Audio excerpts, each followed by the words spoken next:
Hey, everybody. Welcome back to Bound by Grace podcast. I'm Amber Hunt. What does it really mean to love your spouse well, beyond the vows, beyond the routine, and even beyond the seasons that test your patience and faith? In this heartfelt episode, we welcome Anna and Craig Greeno, the dynamic duo behind the Adopted Brothers podcast. Together, they unpacked the kind of love that grows deeper, not just sweeter, when grounded in grace, honesty, and intentional connection. From navigating daily rhythms to weathering life's storms, the Greenos share practical insights and biblical truths that have shaped their marriage into a reflection of godly partnership. Whether you're newlywed, longtime married, or simply preparing your heart for covenant love, this conversation will leave you encouraged, challenged, and inspired to love with purpose. So, how's everybody doing today? Good. Thanks for having us today, Amber. Yeah, thank you. Yeah, I'm so sorry that things weren't going very smoothly this morning. Usually I'm really on top of things. I end up getting everybody on 20 minutes prior, and it just did not happen today. So we're running, it looks like, 15 minutes behind. No worries. So we're doing more of a Q&A style for our viewers today. So we're just going to go ahead and dive in. So for both of you, how has your understanding of love changed since your early days of marriage? For me, I think when we first got married, the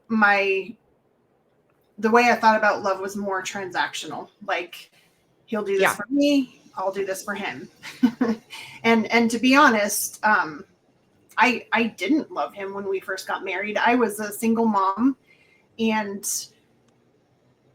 here's this guy who's willing to take that on, and I was like, this is probably my only shot.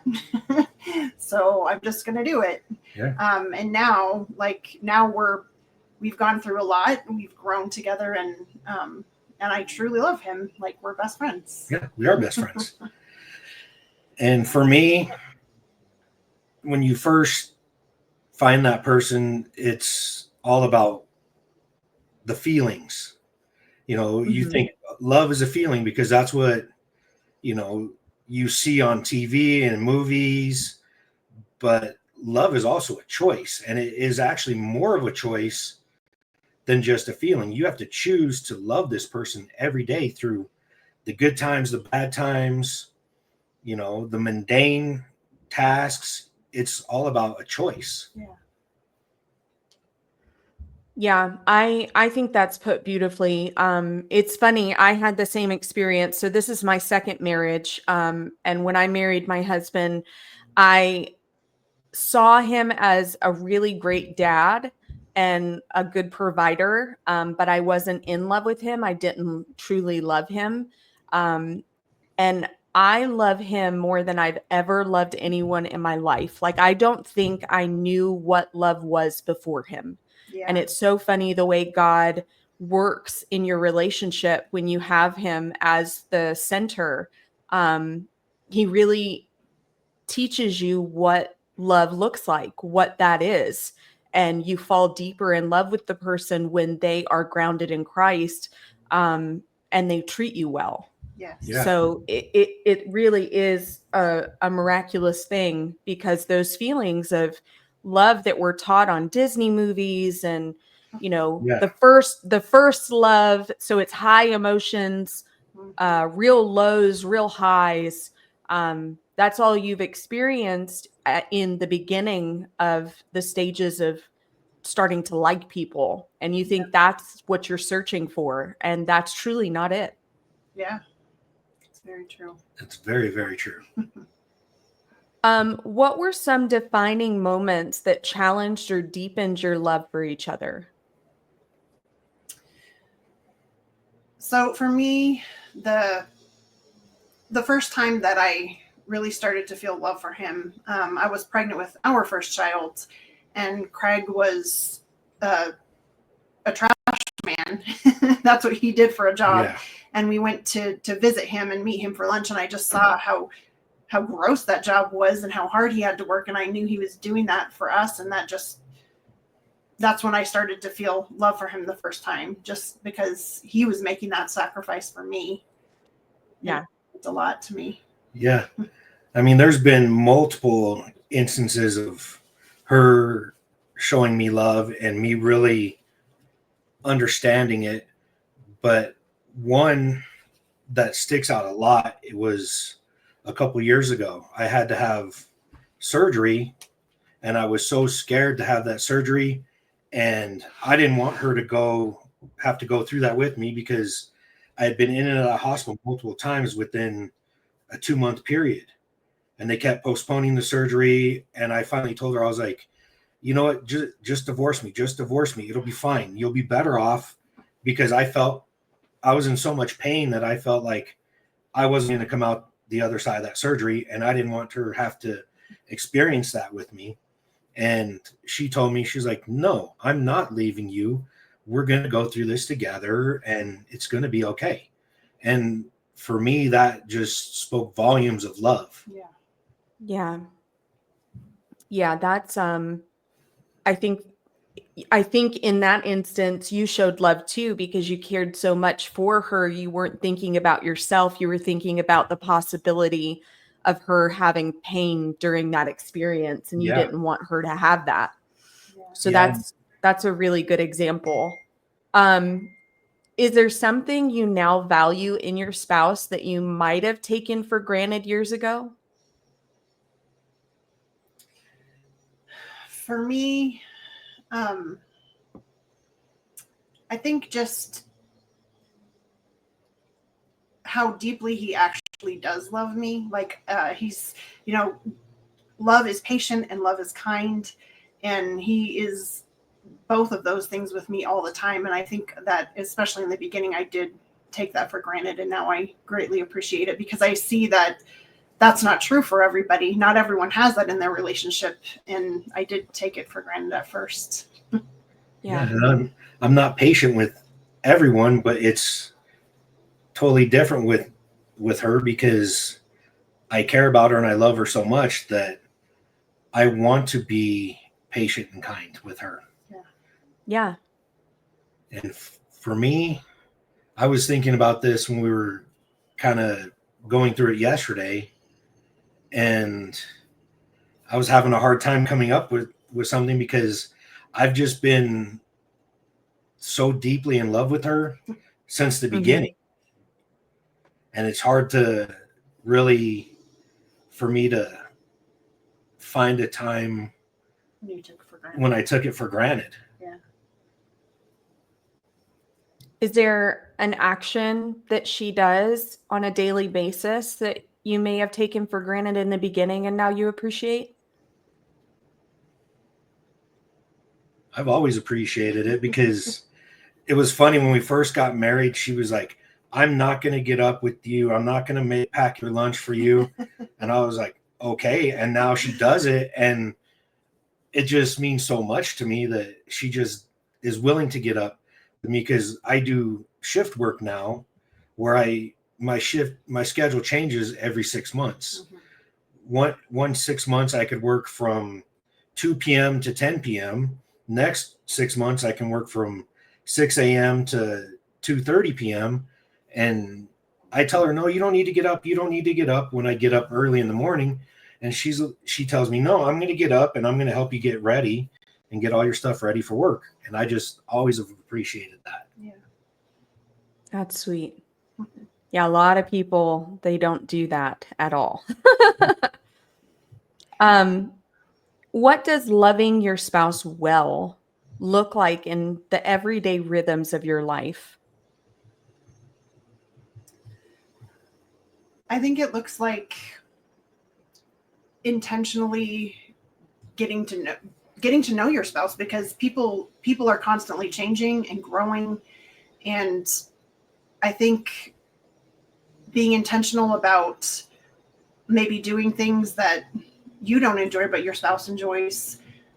Yeah. Just doing the little things like packing his lunch, like texting each other, Yeah. I love you, I appreciate you, I'm thinking about you. Yeah. Just those kind of things. And I'm praying for you for today. Yeah. I know you're having a hard day, and I'm just going to pray for you and, love on you. And Yeah. just, Yeah. yeah, it's just the little things that make you feel valued and important. Yeah. So it's really thoughtful, intentional actions. Yes. Yeah. Yeah. How have you learned to love each other through different seasons, parenting, career shifts, losses?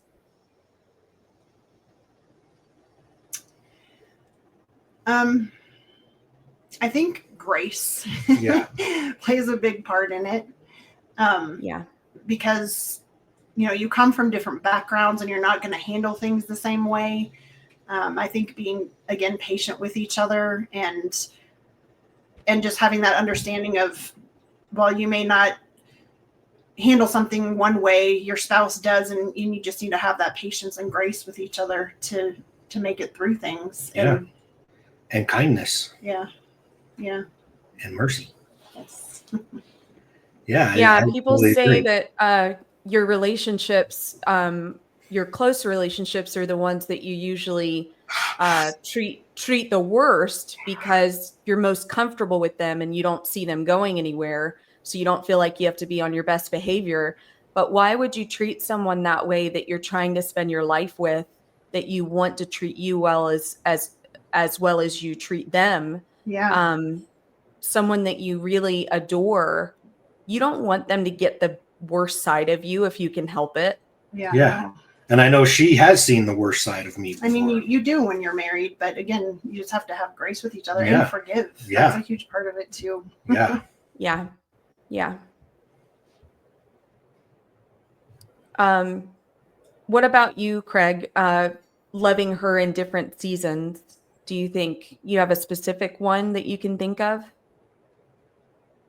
Yeah. I mean, seeing her transition from being a stay-at-home mom with, dealing with all of our kids all the time to basically being an empty nest. And I saw that it was hard for her to transition from being with kids all the time to basically being alone at our house while I'm at work. Yeah. And just coming alongside her and encouraging her and saying, it's going to be okay. You can find a new passion. And you have found a new passion. Yeah. And just being understanding Yeah. with my emotional roller coaster. Yes. And as a husband, I feel like that's my job as a husband, is to love you through everything, the highs, the lows. Yeah. Because that's what, as a husband, that's what we were commanded to do in the Bible. Mm-hmm. Ephesians 5 verse 25 tells the husbands we're supposed to love our wives like Christ loved the church. Yeah. And Christ sacrificed for the church. Mm-hmm. So Yeah. I take that as I need to sacrifice for my wife, and I need to love her and just cherish her through everything. Mm-hmm. Yeah.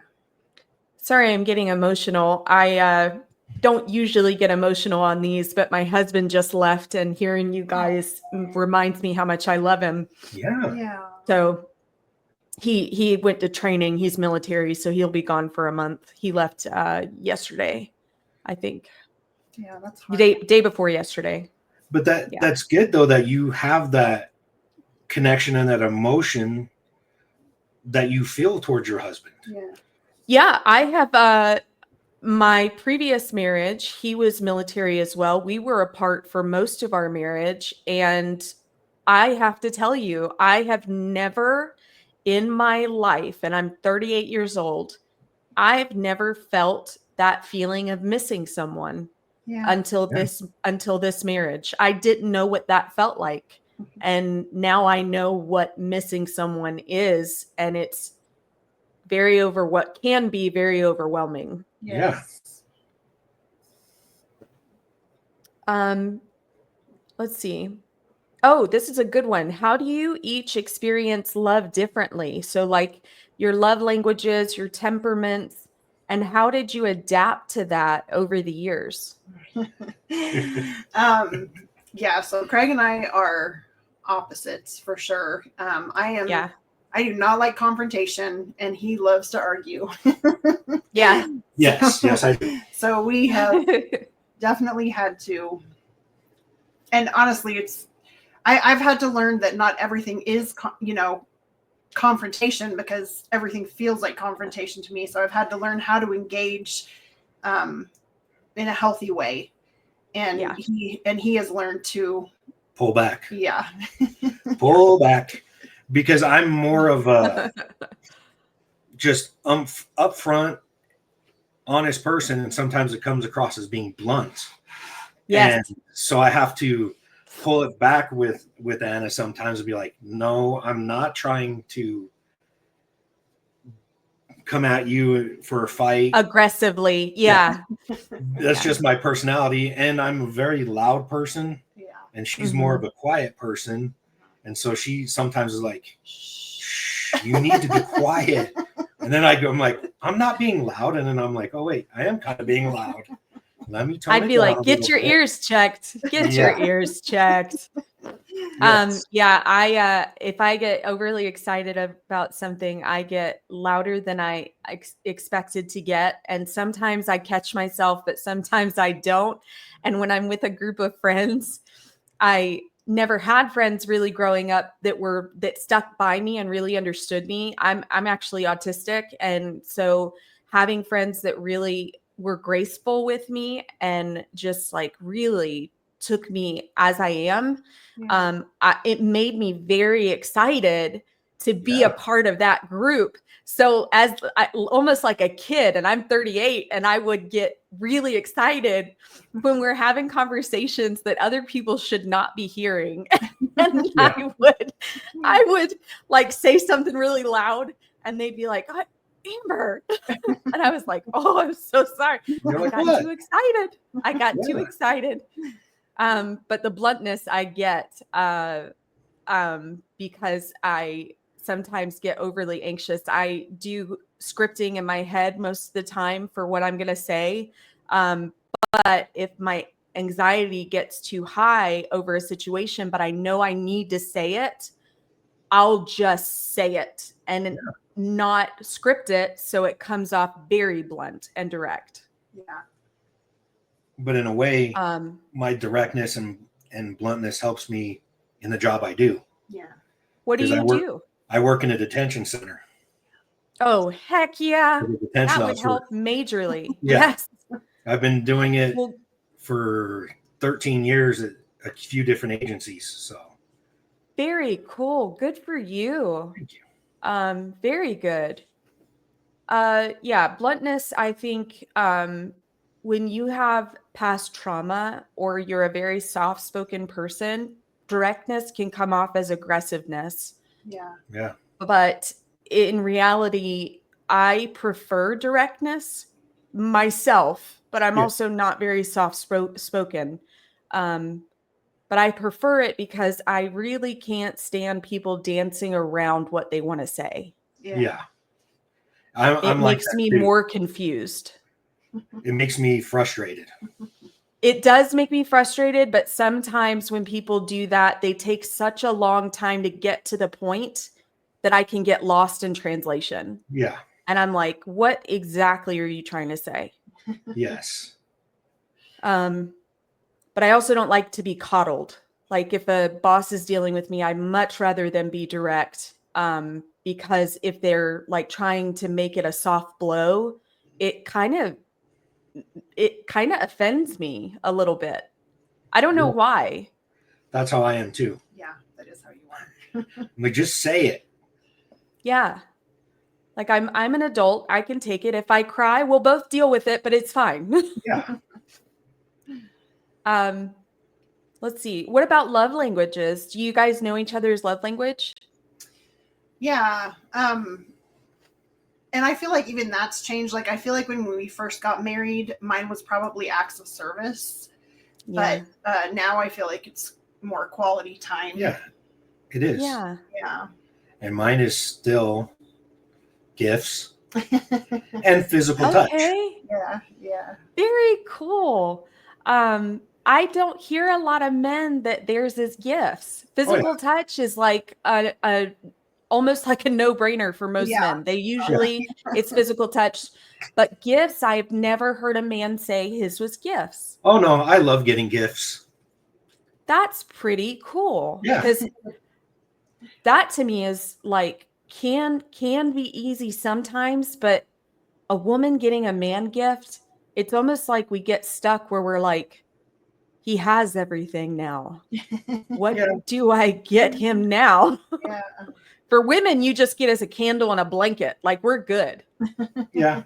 But a man, it just seems so much more complex. I know that that's probably not accurate. That's just my female brain. Yeah. Yeah. But how does she do with giving you gifts? Is she really good gift giver? Yes. Yes, she is. I remember one gift that I got a really long time ago, and it just blew me away. Yeah. She got me this gift basket. Because it was a surprise. Yeah. Well, it was, no, right? it was what it was too. Okay. She got me this gift basket, and it had, because I like Cajun type food, and it had Okay. all these different types of Cajun, like red beans and rice, jambalaya, beignets, and like different hot sauces from like Louisiana. And I was like, wow, she Did she understands put that me. together? No, I just ordered it. I ordered it. Yeah. What a cool gift. Yeah, that was one of my favorite gifts. Now I mean, she still that's gives pretty really great awesome. gifts, but that was one that Yeah. always sticks out in my head. Oh, I love that. What about quality time? How does he show you quality time? I mean, when he has 2 days off a week, and like he loves to play video games. Yes, I do. But he doesn't do it until I go to bed, so that we can have all the time we can with each other, which I really, really appreciate, because I'm not a video game player. So yeah. So he spends all my waking time with me that he can. Yep. That's nice. I like that. My husband was a big video game player, and no offense to you, Craig, but I saw it as something I wasn't attracted. It just wasn't attractive to me. I did not like people that played video games. I probably from past relationships where it was like that's all they did, and they really like that's where all their time went. Yeah. And I like people with goals and like goal oriented, and I like having that time. I think quality time is a big one. I think mine's the same as Anna, where it's acts of service and quality time. Yeah. But and quality time for me doesn't have to be you right beside me. I just want to be able to like look up from my phone and say something to you and you engage, and then we go back to our own things. Like that to me is quality time for me. Yeah. But video games, he can get very enthralled with them. And so as we've been together 7 years, and he has slowly started to just not care for video games. He plays Fortnite with the kids as a way of like playing something with them, but it's not like he goes and plays video games on his own anymore. He only plays with the kids. And that I don't mind. But when we first got together, I voiced my opinion about the video games, and he was so gracious about understanding what I was saying, but not just that, also changing to help me with my, I guess, need. And he started to make it where he would only play video games if I was doing something without him. Like if I was painting or, playing on the computer, something like that, then he would go and he'd do his video games. Yeah. So I love that you guys do that. Yeah, that's really I think a lot of couples struggle with this, and the guys don't think anything of it, but the girl maybe can't articulate exactly what she's needing and what she sees in that. And they don't compromise. And there's a way to compromise that where they still get that time for themselves, but she still gets the attention that she's wanting. Yes. Oh yeah. So I really like that example. It's funny, yours is gift giving. So I don't receive gifts well. I feel awkward. I like gifts, but it just makes me feel kind of awkward. But the way that I show love to people that I admire, or to make friends or something like that, I put a lot of thought and care into giving them a gift. Yeah. But I don't receive that way. Isn't that strange? Because usually they say the way you, what your love language is how you receive and also how you usually give. But mine's, I don't give in that way. I give in gifts. Yeah. So I love the 5 love languages. I think they're pretty neat. Yeah. Pretty spot on. A good way to learn each other in the beginning of how you can love each other best. Yes. Oh, yeah. What were some early missteps or misunderstandings you had to go through together?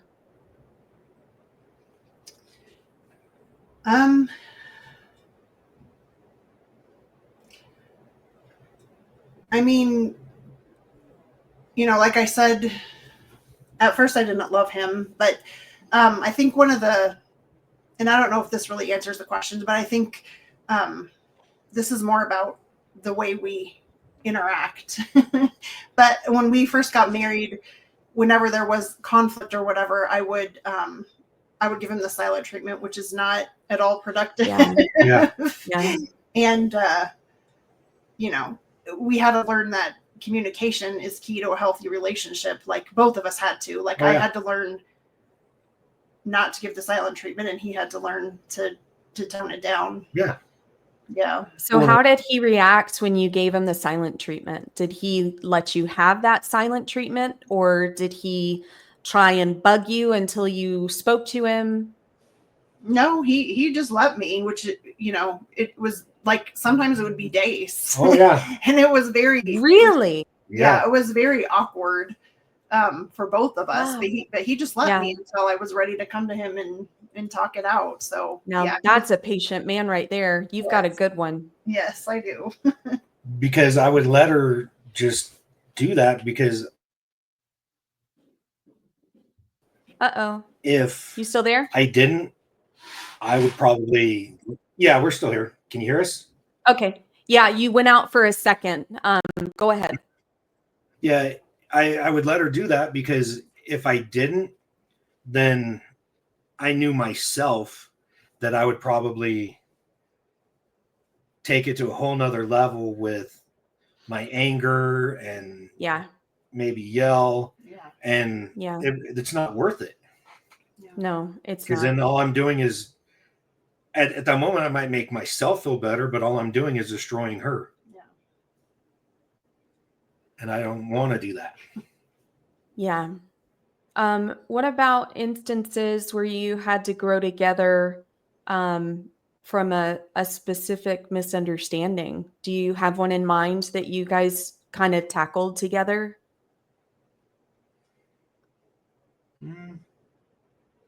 If you don't, that's fine. I just thought I'd ask. Yeah, I can't think of a specific misunderstanding right now.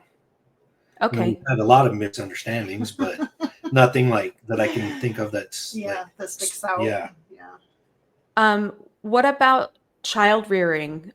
Did you co-parent, or the child that you came with, you didn't have an ex to deal with?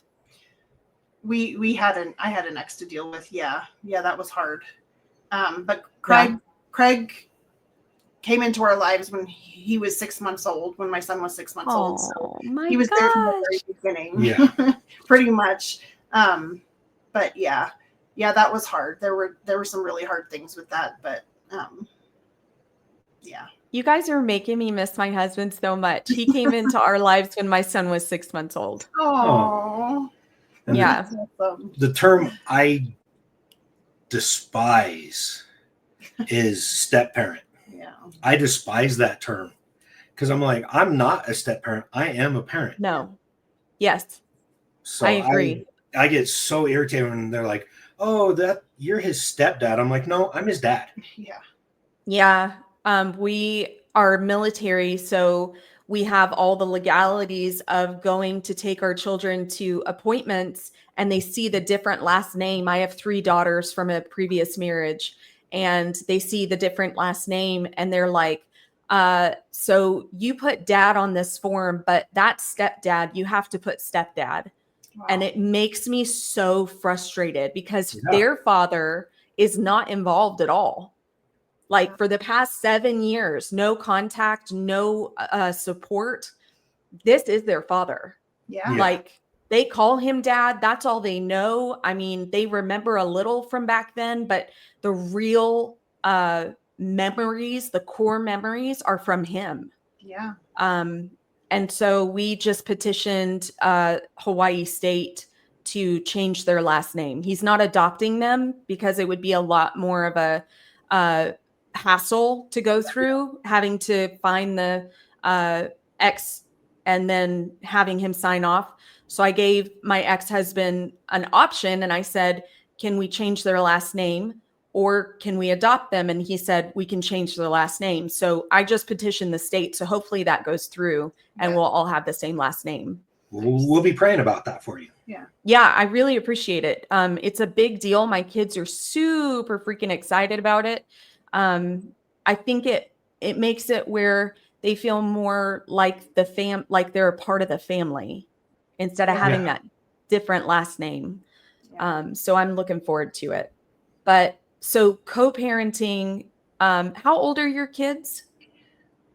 They're all adults now. Our youngest is 23 and our oldest just turned 30.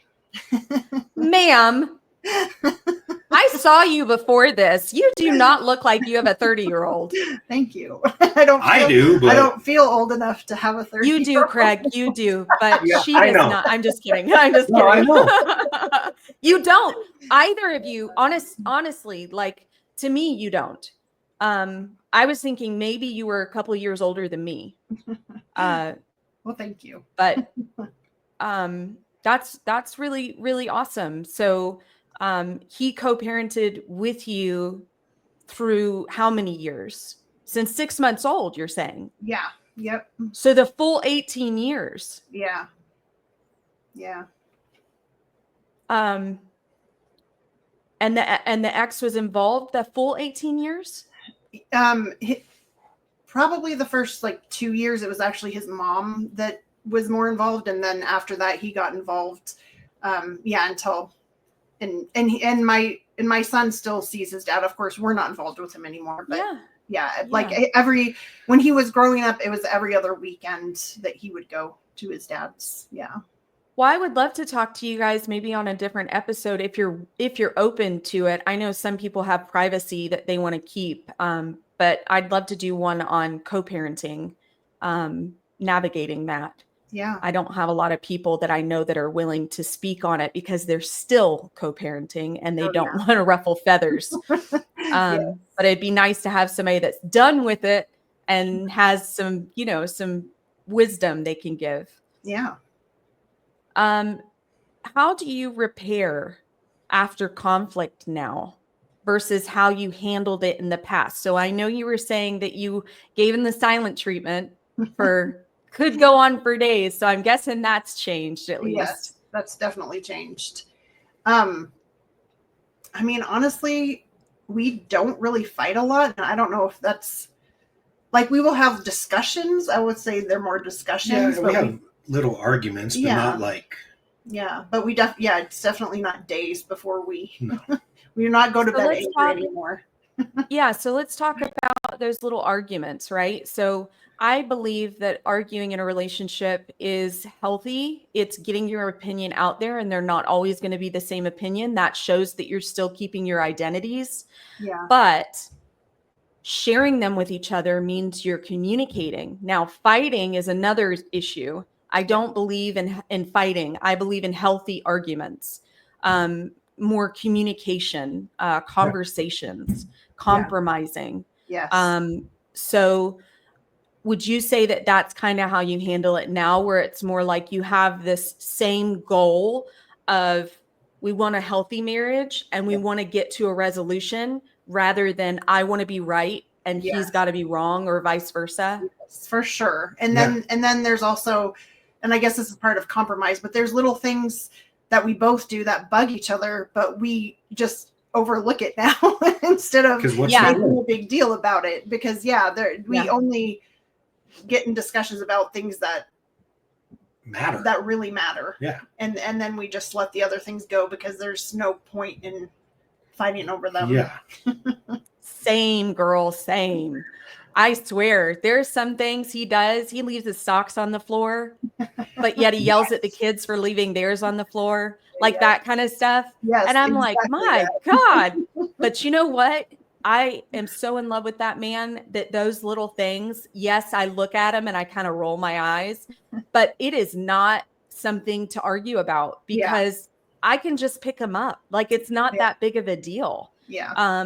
It's not something that's going to make or break our relationship. There are so many other things that I am so thankful for, or other things that could be real problems that aren't. So it makes it where I am like, that's not a big deal. Just leave it alone. Yes, exactly. What habits have helped you protect your emotional and spiritual connection through decades of change? Intentionally dating each other. Yes, that's I like that. Mm-hmm. And also praying together. Yeah. Like, that has been a huge thing for us. When we've had our hardest times, we bring it to God. Yeah. Because we know we can't do it on our own. Yeah. That's a huge thing. How did the prayer start with you guys? I've been wanting to start praying with my husband, but I'm still nervous about praying out loud. I'll do it. But my husband, he's not at the point of praying out loud.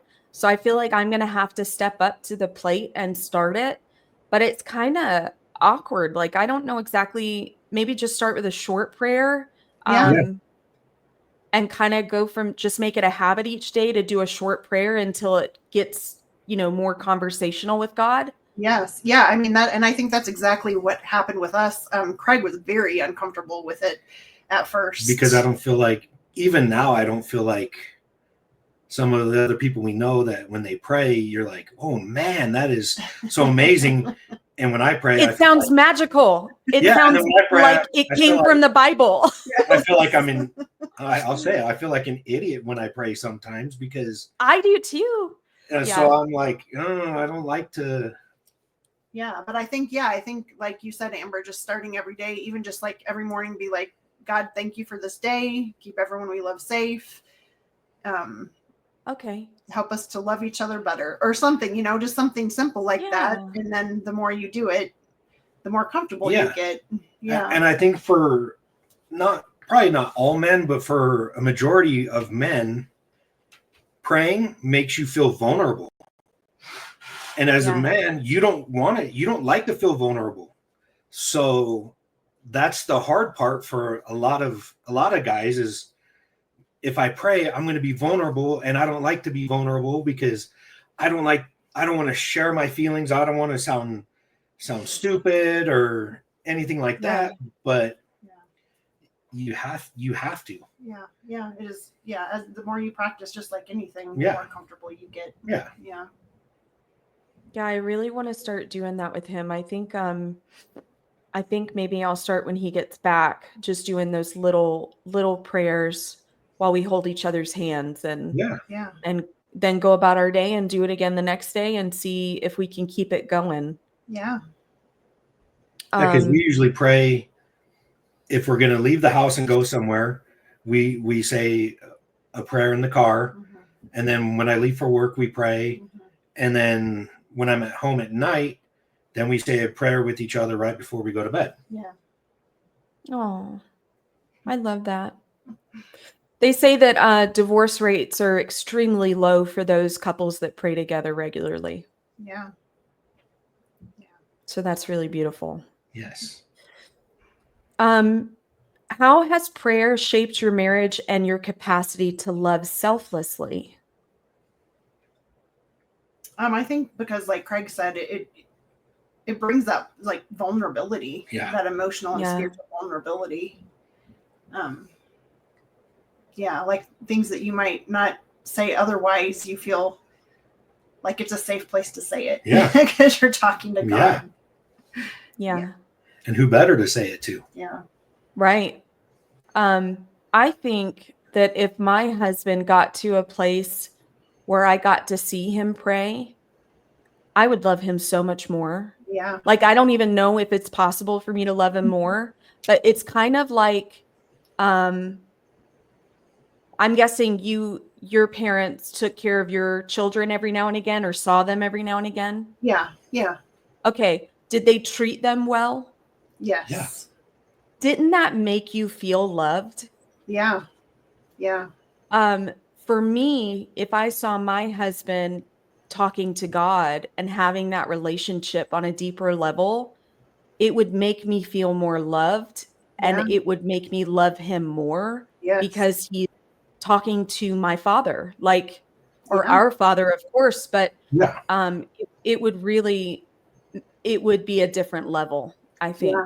I mean, honestly, I've told Craig that before. I told him that there's nothing more attractive to me than seeing him have a strong relationship with the Lord and expressing that. Yeah. Yeah. Yeah. Yeah, absolutely. Let's see. What role does grace play in continuing to choose one another over time? I feel like we answered that a little bit, but again, I'll just say A that little, yeah. you come from different backgrounds.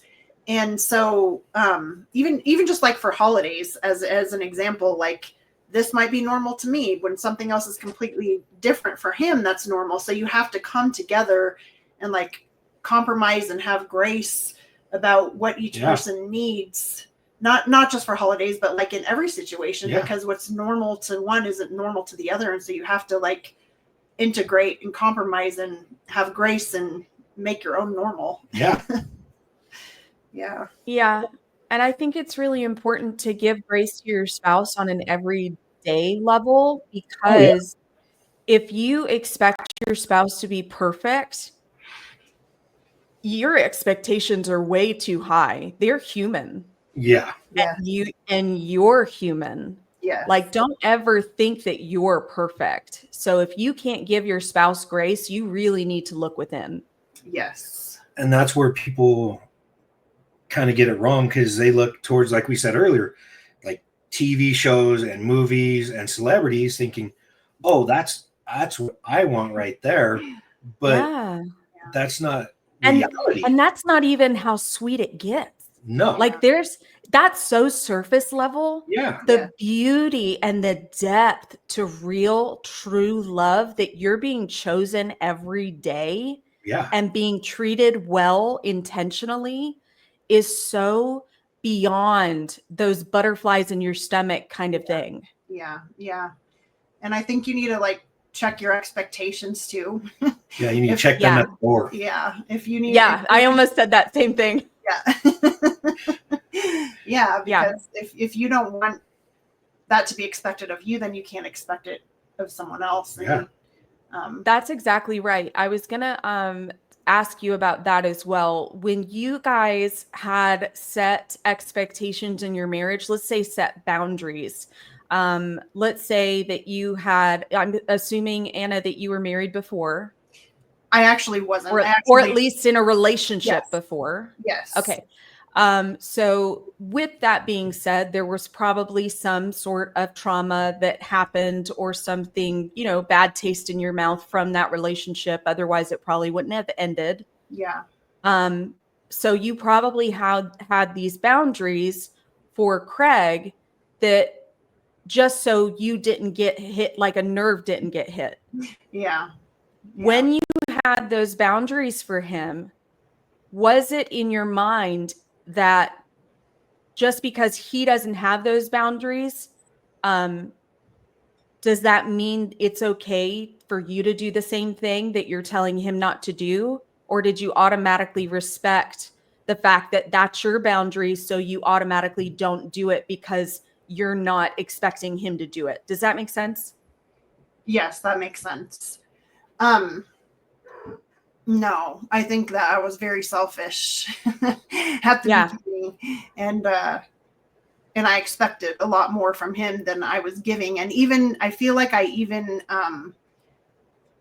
maybe even subconsciously, but tried to do things to see if he would leave me. Anna, you and I are on the same wavelength. The beginning of my marriage, I cannot tell you how much I tried to self-sabotage it. Yeah. I just wanted him to leave. Like, I wanted to see if I could make him leave. Yeah. And it was subconscious because I wasn't sitting there thinking, I want this guy to leave. Like, that wasn't it. I was just reacting in these ways that was like, I dare you to leave. I Yeah. dare you. Yeah. And it was all from trauma. Yeah. Just a trauma response. And I was so fearful of someone not truly committing. I would rather him leave and me do it on my own again. Yeah. Yeah, exactly. Mm-hmm. So I understand that. And I did the same with my husband as well. I had those boundaries set, but I wasn't honoring the same rule of if I expect him not to do it, then I'm not going to do it. Yeah. But now it's different. I think loving him, truly loving him, he doesn't have to ask me. That is my rule I've set for myself to respect my husband. Yes. So love changes you, man, it does. Yes, it does. Yeah. And I used to have like the walls of Jericho built around me. Yeah. Yeah. Being adopted, you know, that's a whole nother type of trauma. Yeah. And so I came into even our relationship and marriage with the fear of rejection and abandonment.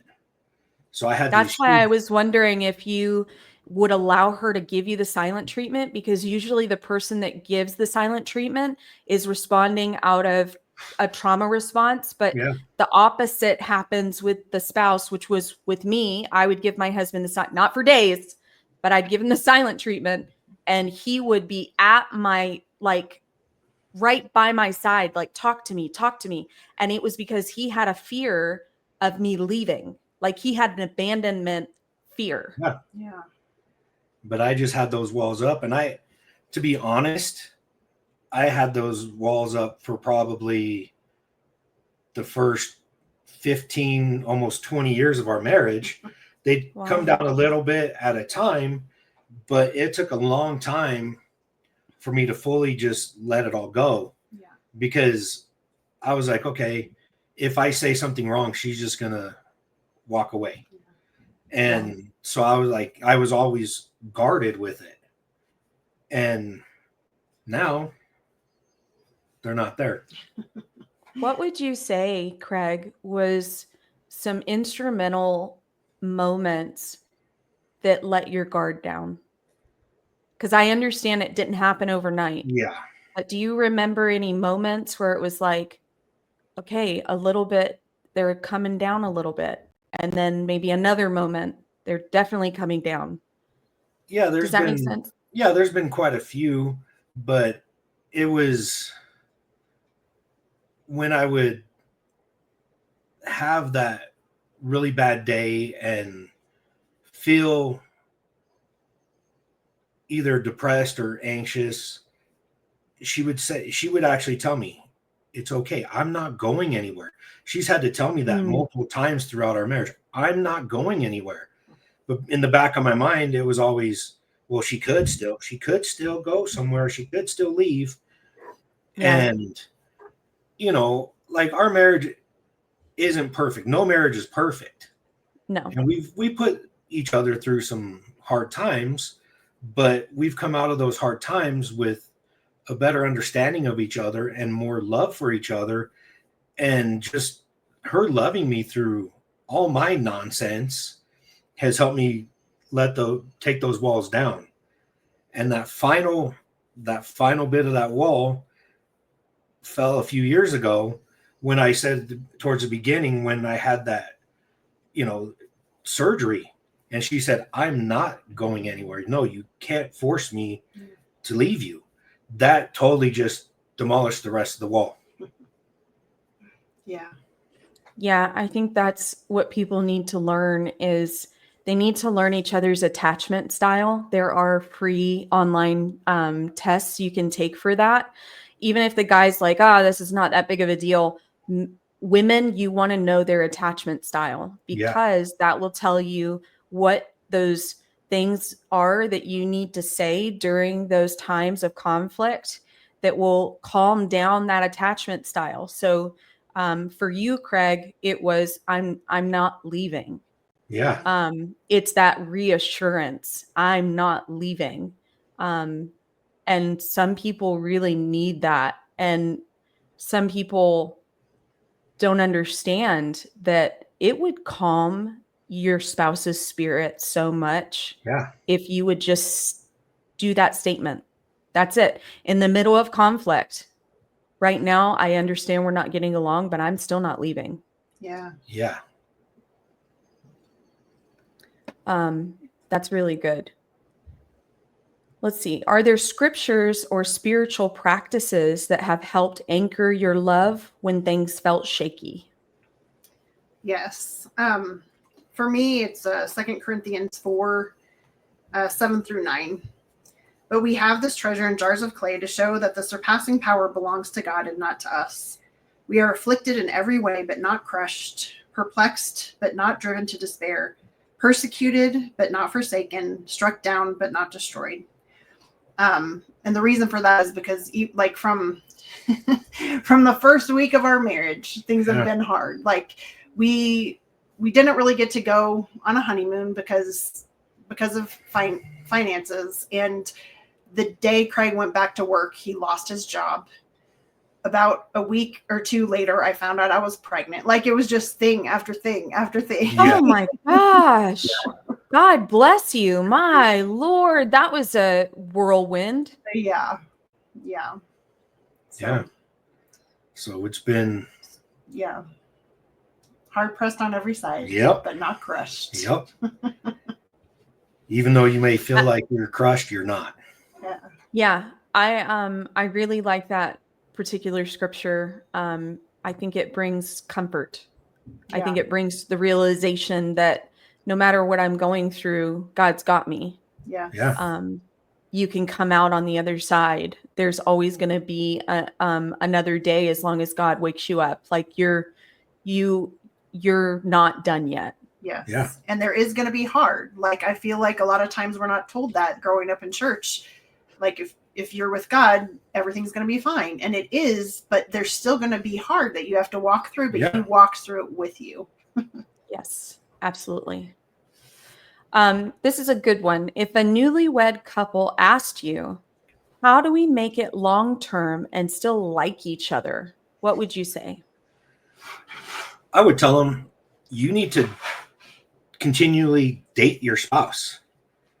You date your spouse. Yes. We intentionally did that. Yeah. Even when our kids were little, we would go out on dates once a week. Yeah. And we still do it now. This day is going to be our date day. Yeah. And we will spend that time together, maybe going out to lunch or going out to dinner, going to a movie or to the bookstore or wherever, and just intentionally putting in that effort to spend that time together. Yeah. To continue to get to know each other, to ask if there's anything we need to work on. Yeah. Yeah. You have to be intentional and you have to put in the work. Yeah. If you want it to last and you want to, like, we are best friends right now. Like I said, the other day we went to Costco and we were holding hands going into the Costco, and this older gentleman said, "Are you guys newlyweds?" And we're like, "No, we've been together for 30 years, married for 27. And he's like, "Oh, well, I've been married for 39 years and I still can't get my wife to hold my hand." Yeah. I love holding my husband's hand. That's so sweet. Yeah. I have a question for me personally. So we go on dates, but we talk so much. We talk about our day-to-day lives pretty consistently. Like, we share our days and talk about the kids and what's going on.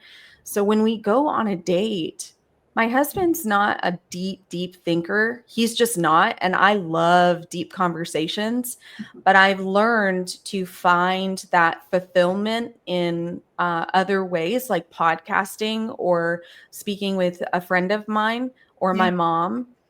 So I don't rely on that from him because it's just not within his capacity. And that took a little bit to learn and give grace for.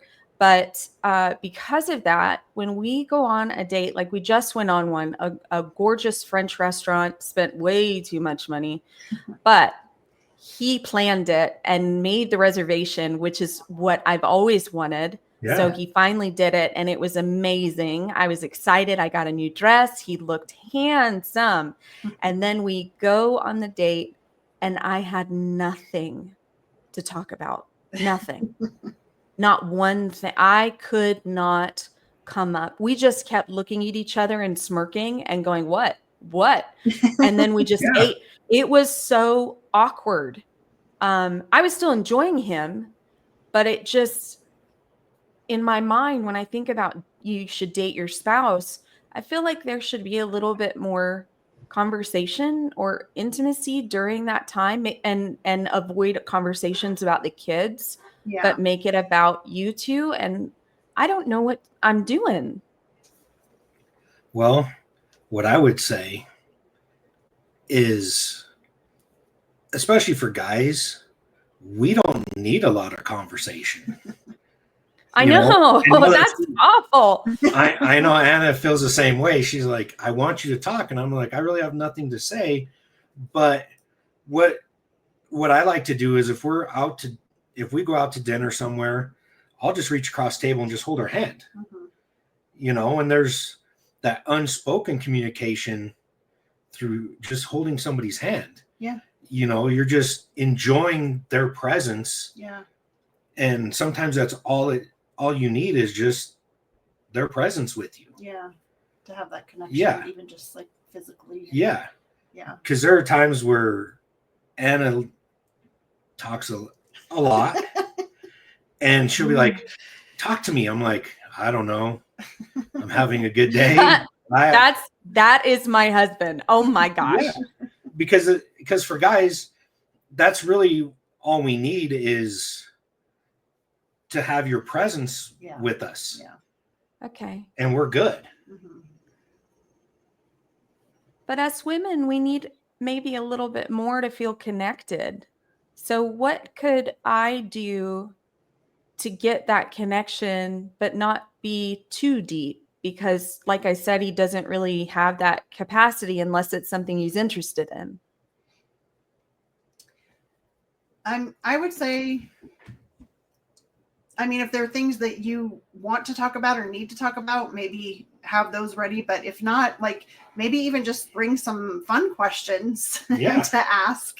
That's what I thought too. I have a card deck of intimacy questions and stuff. I thought about taking those, like grabbing a few, putting them in my purse and just taking them with. Yeah.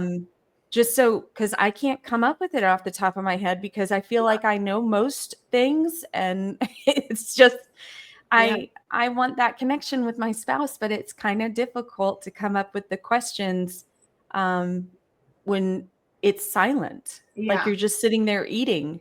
Yeah. So yeah, I think having those things to help is a really good idea. Yeah. Okay. That's what I'll do then. And for our listeners, that's what you should do. Get some intimacy cards or couple cards. Oh, conversational cards for couples, something like that. You can get them on Amazon. There's tons of different ones. Some are spicy, some are just to get some background on your spouse that you don't know about because you've never asked. And use those when you're on a date. That's what I'm going to start doing. Yes. How do you keep delighting in one another after all of these years? I think you've kind of answered this, but maybe you have something else to share. The only thing that I can think of is like, sometimes there are ups and downs in a relationship, obviously. And sometimes it can feel like your spouse is more like your roommate than your lover or whatever. Yes. And, and so your mind might start to wander and you might start to think like, I want to do this or I want to do that. Well, whatever those things are that you're thinking, like pursue those with your spouse. Yeah. Because that's how you continue to delight in each other and to learn more about each other and to grow in each other. Yeah. Like, because as humans, our minds can wander, but instead of trying to find it somewhere else or whatever, like pursue those things with your spouse. That's what I would say. Because the grass isn't Yeah. greener on the other side. If you, It is not. it's brown and nasty and dirty. Yeah. So talk to your spouse. Or it's fake grass, and that's why it looked green. Yeah. Exactly. Yeah. Yeah. What do you hope your marriage teaches your children or the next generation about enduring and sacrificial love? It's worth it. Yeah. It's so worth it. Yeah. And I would just say that to have true love, you have to endure and you have to sacrifice and you have to be committed, and it's a choice you make every day. It's not a feeling. You have to wake up every day and make that choice. Yes. So for somebody that may be dating someone, or they're not dating someone, they're looking for the right mate. What kind, and I'm going to refer to both of you to give individual insight on this, but what would you tell them to look for in a spouse that would give more of longevity in the relationship?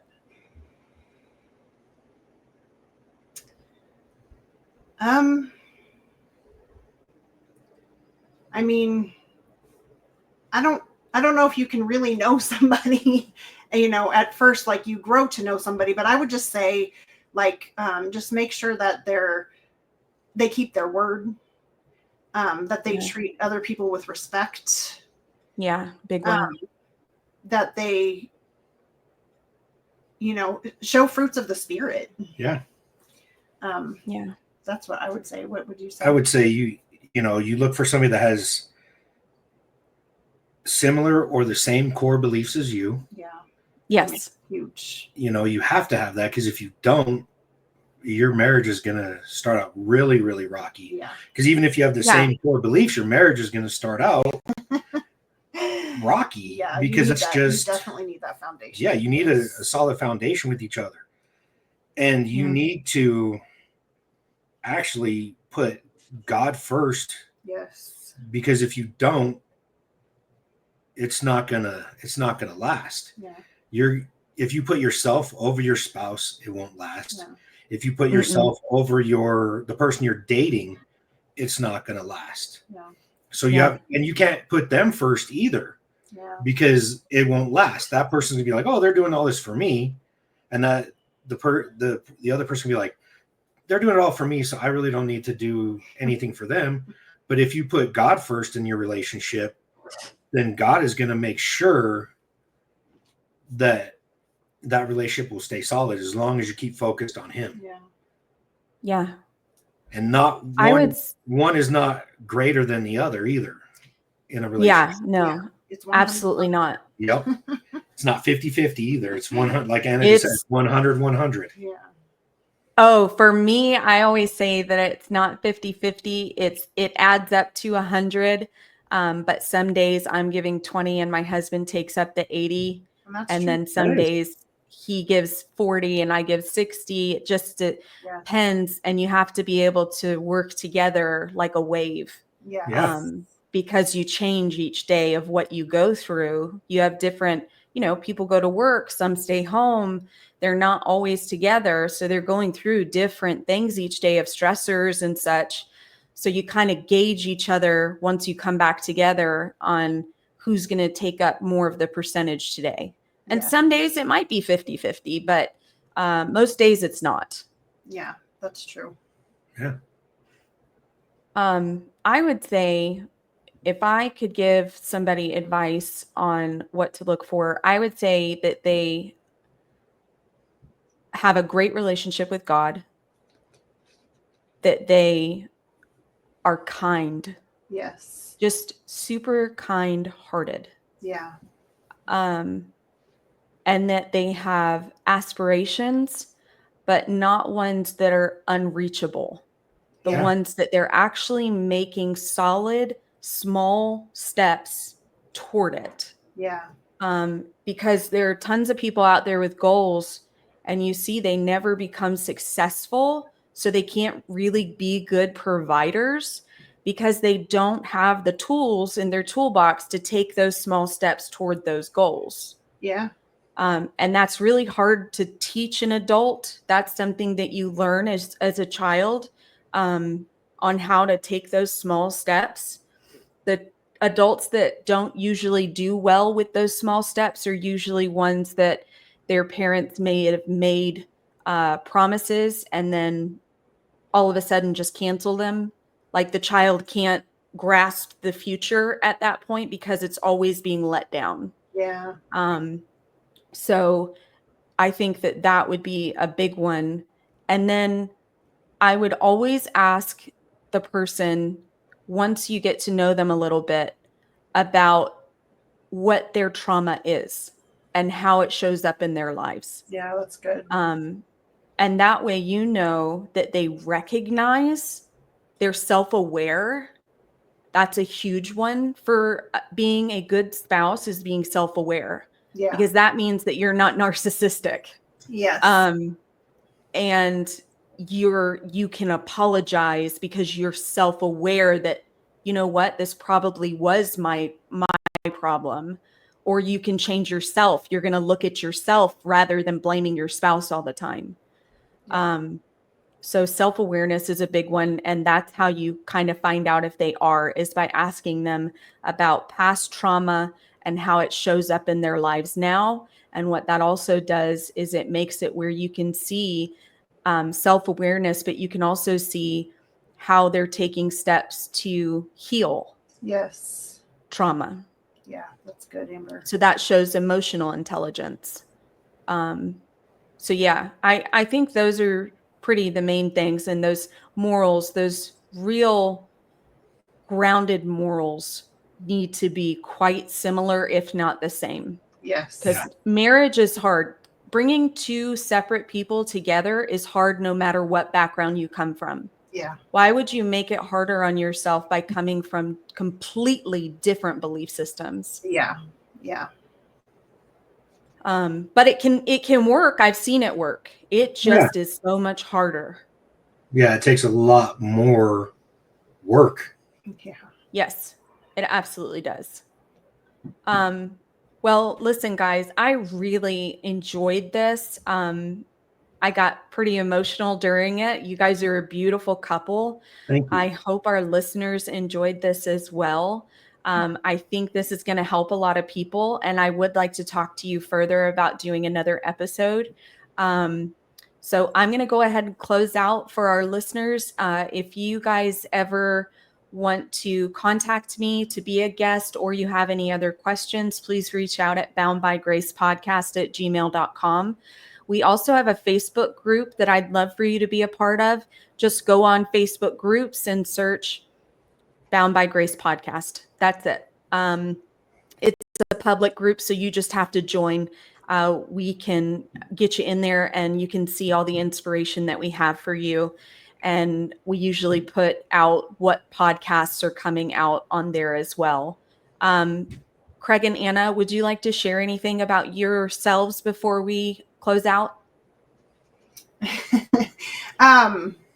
I'll just share, if it's okay, that I just actually finished writing a book about a really hard period in Craig and I's marriage, and it will be out on August 1st, and it will be available on Amazon. So it's called A Crash Course in Trust, Embracing God's Faithfulness in Difficult Seasons.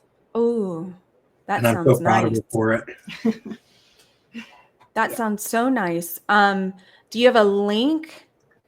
I do for the Kindle, because the Kindle is available now, but the paperback won't be available until August 1st. So August 1st. Yeah.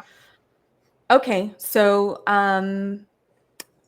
okay, we'll talk about that afterwards. But what I'll do is any of the links that you guys want to drop, I'll put in the description of all of the videos. Okay. Okay. Yeah. Perfect. Then, we have our own podcast that deals Yes. with adoption, but not just physical adoption, but being adopted into God's family. Yeah. So, and it's the Adopted Brothers Podcast at gmail.com. And our website is the adoptedbrotherspodcast.com. Yeah. Nice. Love it. Thank you guys for being here again. Thank you to our listeners. I hope you guys enjoyed it, and you guys have a wonderful day.